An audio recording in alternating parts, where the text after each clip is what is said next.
and welcome to Round Robin. I'm your host, Robin McCormick with the City of Hampton. And today we are going to give you an update on a park that is in the central part of the city. We are working on it right now, and Donald Whipple from Planning is here to tell us what's done and what will be done soon. Welcome. Hi, Robin. Thanks for having me. You know, this is a project that has been talked about for a long time, envisioned through the master plan kind of process. Once known as Newmarket Creek Park and Trail, now known as Central Park, maybe Water Walk, because we're kind of working that element into it. People who drive down Mercury Boulevard don't know that there's that much nature back there, I think. Yeah, that's correct. And as you mentioned, this has been going on for a while. It became a recommendation from the Coliseum Central Master Plan, which was adopted in 2004. And then as an integral step, we followed up with a specific park master plan in '07. And we're now coming out of the ground, so to speak, and out of the water with this aspect. It's a linear park. So you mentioned Water Walk, and so it's a linear park because for the most part, it's snaking along Newmarket Creek. It will start at Air Power Park. That's one of the major trailheads. And essentially you could get, when it's all in place, get from Air Power Park all the way along this trail, linear park, over to the Bass Pro Shops area. And so I think, you know, when we started talking about this, it was, well, there were a lot of reasons. I mean, and they all overlapped. Tourism, conventions. I know that anytime I go to a hotel or visit a city now, they always give me jogging and running options and places to for physical exercise, because it's so important for people, especially business people who are on the road a lot. And you don't want to stay in the hotel and, you know, on a treadmill. You want to go see stuff. So this gives us something to market to our visitors. Right. I think a lot of people, if you're from Hampton or from the peninsula, you're very familiar with the Coliseum, and perhaps at some point in your life you've been to the Coliseum. Let's hope so. Yeah. And you've seen the great view that you have there at the lake around the Coliseum. And so right now, that's really sort of the limits of our public access to that waterfront. And so what used to be the Pine Chapel Village, which has now been redeveloped into the H2O residential development. Oh my gosh, and there's so many apartments that just have come online and are still coming online there. Right, so that area there is kind of where it transitions into, that lake spills into Newmarket Creek. And all of that, for many years, Freeman Drive kind of leads from H2O out to North Armstead Avenue. A lot of that was private ownership. Part of it was part of the public housing project. All of that now is under city ownership, and so we have access. We're going to be able to get the public access to these areas you were mentioning that most people probably didn't know existed. No, you know, the waterway. So see, I will get on in the creek in my kayak from behind Air Power Park, and you know, you're on Mercury Boulevard at that point, basically, and then pretty soon it's not a straight path; it snakes like crazy, and you are suddenly in the middle of birds and snails and all kinds of wildlife down there. And then at some point you begin to hear the interstate again as you curve around past the Home Depot. But it's wonderful back there. Right, and so. We've got two projects that are underway right now, and we've actually split this project into 5 different segments. One segment is essentially done. It's the grand promenade that leads up to the main entrance to the Coliseum. We actually did some reconstructive work out there, added lighting, so that'll be part of the trail system, the linear park system. And since we've done that, our convention tourism, the Coliseum Central bid, others have started to use that green area between that walkway. And they're now calling it Coliseum Park. It's just self-named. I don't know if that'll be the name forever, but it's where the crawling crab that's coming up will take place. And so there'll be like a beer fest that sets up on that green. And so we've really started to see that being activated as part of, you know, the plans for this new park. If you build it, they will come. Right. And we'll use it. Right. And so the other piece is a lot of people might have noticed that there's work going on the Pine Chapel Road Bridge. That is not really a road project. That's essentially to add a 10-foot wide multi-purpose path over the interstate. So basically, so we can connect our hoteliers and people that go to the Coliseum to get access to, well, we have hotels on the Bass Pro side as well. Yeah. So really mostly for our out-of-town guests that want to be able to get back and forth there. I want to park my car. Like, I don't want to have to drive, and I need the steps. You know, I'm counting my steps. Right. So if I was in the hotel going to the convention center, I would love to be able to walk. And I know this is an interesting project because you're calling it part of the trail. I think we got a lot of state money to do it as a pedestrian safety measure, which is, you know, Correct. is part of the park, and it's an urban park, but it's also really protecting people and making it easy. And Bluebird Gap is across the street. People who come for family, sports, tourism, you know, might have littler kids and they're walking to Bluebird Gap. And we want to make sure they still have to cross the street. We have to be very careful, but move the entrance so it had better visibility and really create a pedestrian safety thing there. Right. Ever since the power plant went in, and that preceded the master plan, there's always been talk of... It kind of jump-started the Right. redevelopment in the retail area. Right, and so we really, at that point, we said we really need to improve the pedestrian access. And so that was always a plan or a goal to do that. So then when we were actually doing the park planning, because of how nice the lake is over there around the power plant. People forget that. Yeah. You see it from the interstate and you don't know that you can have access to it. And because Bluebird is on that side of the interstate as well, we were like, wow, we really should wrap this in, roll it into the park master plan and make it part of it. And so that's kind of what we call the urban side of it. And then when you transition, so if you're from Bass Pro, you'll now be able to get all the way over to the Coliseum. And then the next segments that have been designed and we're getting ready to go out to bid on, so they're probably on a 6 to 12 month lag behind the ones that are currently under construction.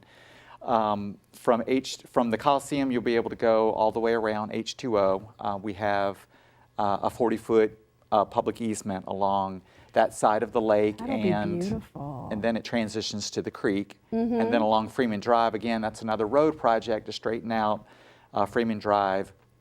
But as part of that, we'll get this multi-purpose path that will follow along another lake. There's another lake out there that's a lot of people can see from North Armstead now called Lake Hampton. And it's a freshwater lake. We don't have a lot of those in Hampton. No. So yeah, that's really. We have 3 lakes and a creek that we'll have access to. And so when you transition away from the H2O side, that's where it becomes very wildlife and much more natural. The other part's kind of more urban. And you mentioned the birds and the snails and so forth. We really have an opportunity. We're really excited about this. Parks Division is very excited about being able to do some type of a wildlife interpretive piece, educational piece in that part of the trail. And the last segment is taking it basically from North Armstead Avenue over to Air Power Park, and that's currently under construction. If you've seen what looks like a elevated boardwalk or pier coming up out of the ground behind Air Power Park, that's what's currently under construction. And I think that will be really nice. You know, that's going to be a short section. Initially isn't connected to anything else, but just immediately families with little kids can get out there. You get to really get close to nature and see it, and yet it'll be a very, safe walkway and all that kind of thing. I think that is just a really nice opportunity that connects that little playground at Air Power Park and the little museum, and makes that area more useful, more active. You can spend a few hours there now. Yeah. So I was just going to say that. Sorry. You said no. That's fine. It will lead over to Trail Creek Apartments. So all of that new development over there. There will be a connection in the interim until the rest of the park comes online.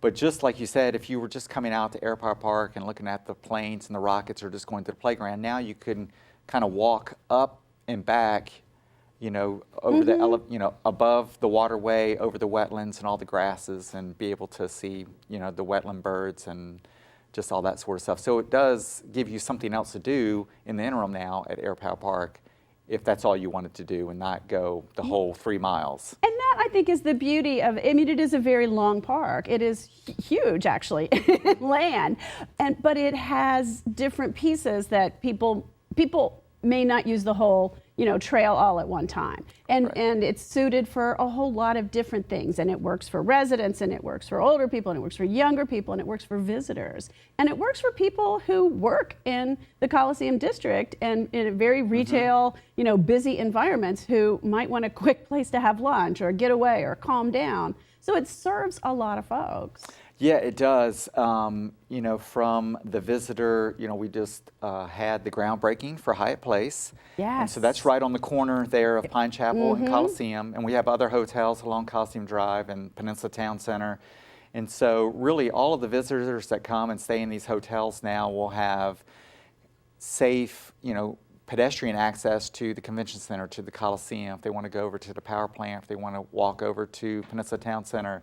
All of that, if that's just a short little connection thing, or people coming to an event at the Coliseum, or they're at a convention or show at the convention center, they may just have a short little break and they can go out and walk around for a little bit. We talked about families going out to Air Power Park or even Bluebird Gap can do a little bit more. Or if you want to park at either end and you want to go for a 6 mile jog, you can run the whole distance and go back. If you're training for the crawl and crab. Exactly. Or if you just want to do, whatever you want to do there. You walk, can make it a run, 1 mile loop or a 2 mile loop or up to 6. Get all your steps in, and in an hour. That's right. Just get out there and do that. So now, Donald, at the beginning there was some talk of, after this is done, that urban piece might also evolve into, at least during special events or certain times of the year, kind of a river walk kind of a thing, where there might also be kiosks or shops, or it could be used for special events. Are we moving forward on that yet, or are we kind of waiting until we get further along?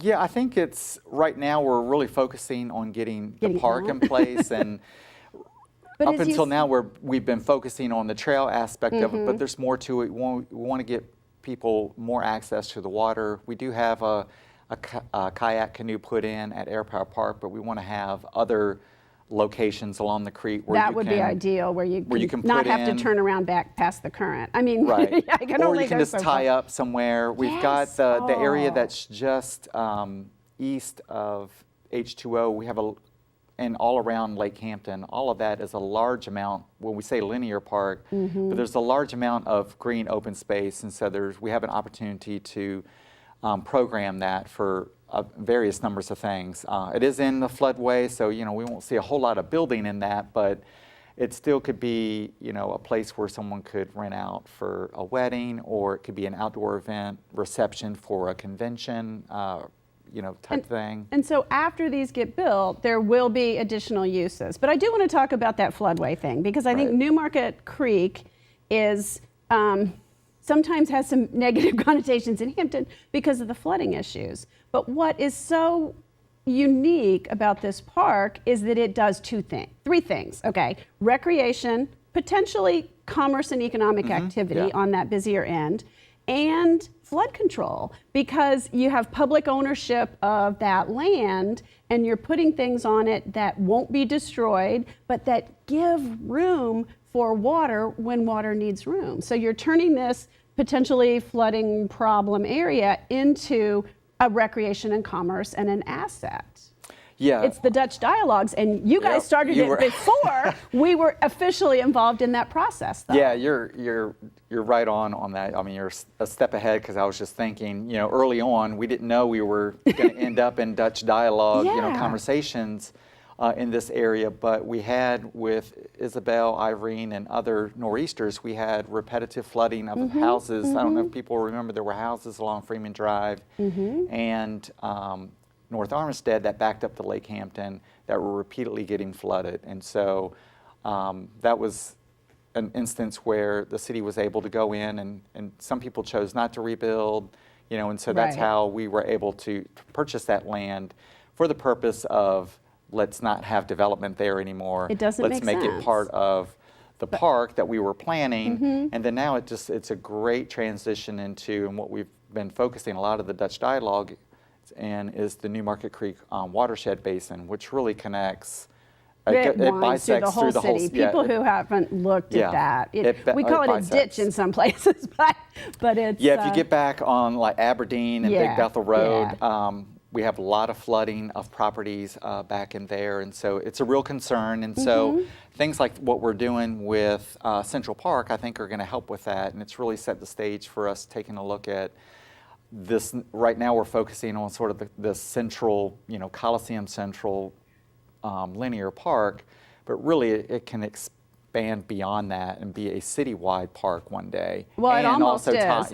And it tie works into the Dutch dialogue conversations. And that connectivity between the Coliseum Central retail area and then the downtown, vibrant, funky, quirky kind of an area, and begin to build that connection to both. Yeah, and I wanted to get back to your question about the Riverwalk part. We do have 2 pieces there on either side of the Coliseum that currently we're still hopeful that we can get some sort of commercial development out of those 2 properties that would be right on Coliseum Lake. And so there is the opportunity to potentially have some type of restaurants or maybe some retail. Retail as a whole is kind of shrinking, not just in Hampton, but all over the country. Yes, we shop, and it's our fault. We all shop too much online, and that is, what's made the change. And then we go, I'm so sad that store closed. Well, you didn't shop in it. I mean, we're changing as a society, and we have to figure out, we like experiential things, though. The sort of entertainment, food. Yeah, I was just going to say when we say retail now, it's less so of like the soft goods type stuff, but it's more of lifestyle. Right. It's the entertainment and the dining aspects that are still hot and that we can really capitalize on.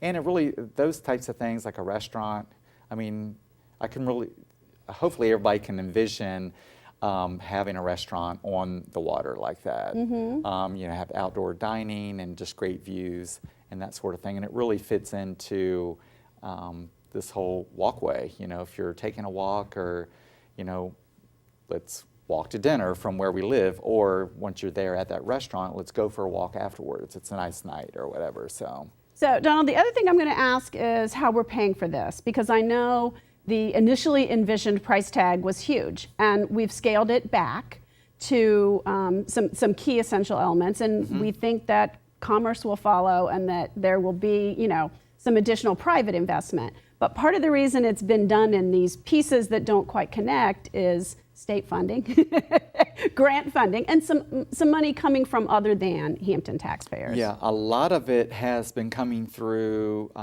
the piece that is a pedestrian safety enhancement project that's largely federal, some state, and a little bit of city funding for the Pine Chapel Bridge piece. The Freeman Drive piece and the part that's currently underway with the walkway, those are, I believe, are revenue sharing projects. So it's part state. It's a split between city and state. The other segment between H2O and the Coliseum, that's going to be, and the part that we've already done on the west side, northwest side of the Coliseum, all of that's been city funding 100%. So it's been a real mix. We're also looking for, you talked about the elements. A lot of the main elements we've been focusing on have been just trying to get a complete trail in place. And so what we're still looking to fund are some of the amenities that people would want to see there, like the interpretive signage we talked about.